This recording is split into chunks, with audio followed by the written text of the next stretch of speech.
The truth is, when something grants you spiritual freedom, when it connects you directly to the divine, it threatens those who crave control. Empires tremble when people realize their power lies within. Pause for a moment and reflect. Have you ever felt this force? A spark inside, a tie to your ancestors, to the earth's pulse, to something no one can strip away. If you felt it, drop "I feel this ancestral force" in the comments. Let me know you're awake to this truth.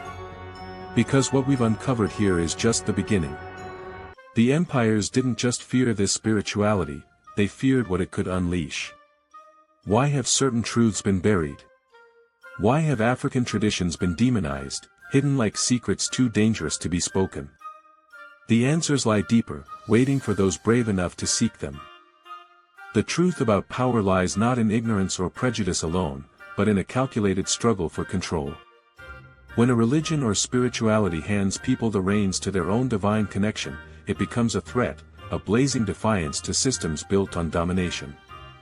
Black religion, with its ancient roots and ancestral wisdom, has always been a beacon of this autonomy, a wellspring of strength, a direct line to unseen forces.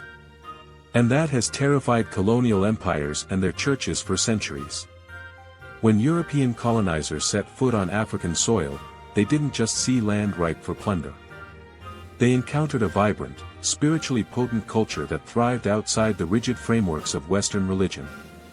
While Europe pushed a worldview of hierarchies and submission to institutional dogma, African peoples lived a sacred intimacy, divinity woven into the fabric of daily life, as natural as breath.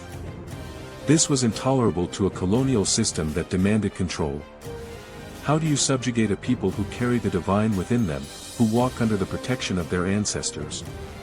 How do you tame a culture that bows to no imposed creed? Thus began a relentless campaign of cultural and spiritual erasure.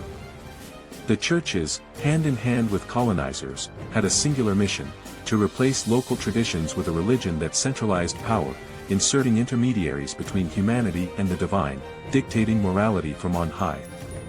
To succeed, they didn't just preach a new faith, they demonized the old. Sacred practices were branded